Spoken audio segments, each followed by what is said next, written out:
Hi hello എല്ലാവർക്കും അന്നപൂർണേശ്വരി ചാനലിലേക്ക് സ്വാഗതം. ഞാൻ ഇന്ന് ഉണ്ടാക്കാൻ പോകുന്നത് സിമ്പിൾ കടല മസാല കറിയാണ്. അതിന് വേണ്ട ഇൻഗ്രീഡിയൻസ് ഇത് 1/4 കിലോ കടല, ഇത് 2 വിസിൽ കുക്കറിൽ 2 വിസിൽ ഇതാക്കിയതാണ്.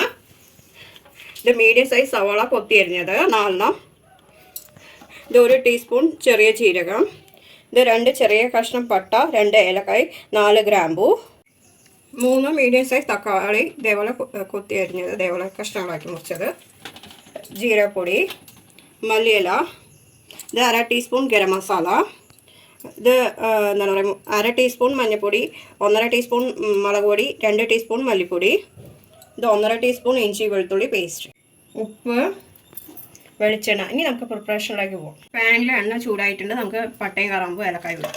അതൊന്ന് മൂക്കട്ടെ. ഇനി നമുക്ക് ജീരകം ഇടാം. അതൊന്ന് പൊട്ടട്ടെ. ഇനി നമ്മൾ സവാള കൊത്തി അരിഞ്ഞത് ഇടാം. സവാളയൊന്നും മൂക്കട്ടെ.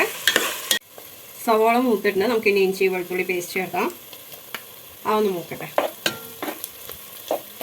ഇഞ്ചി വെളുത്തുള്ളി പേസ്റ്റ് മൂത്തിട്ടുണ്ട്. നമുക്കിനി മുളക് പൊടി, മല്ലിപ്പൊടി, മഞ്ഞൾപ്പൊടി ഇടാം. മുളക് പൊടി, മല്ലിപ്പൊടി, മഞ്ഞൾപ്പൊടി ഒന്നും കൂടി മൂക്കട്ടെ. മുളക് പൊടി, മല്ലിപ്പൊടി, മഞ്ഞൾപ്പൊടി മൂത്തിട്ടുണ്ട്. നമുക്കിനി തക്കാളി ഇടാം. അതൊന്ന് ഉടയട്ടെ. കറിക്ക് ആവശ്യമായ ഉപ്പ് ചേർക്കാം. ഇനി നമുക്ക് കടല ചേർക്കാം. കടലയിലെ ഉപ്പും മുളകും എല്ലാം പിടിക്കട്ടെ. നമുക്കിതൊന്ന് മൂടി വെച്ചിട്ട് കുറച്ച് ഒരു 5 മിനിറ്റ് കഴിഞ്ഞിട്ട് നോക്കാം. നമുക്ക് തുറന്ന് നോക്കാം. നന്നായി തിളച്ചിട്ടുണ്ട്. ജീരകപ്പൊടി ഇടാം. ഇത് എൻ്റെ ചെറിയ സ്പൂണാണ്, അതുകൊണ്ട് 2 ടീസ്പൂൺ ഇടുന്നുണ്ട്. ഗരം മസാല,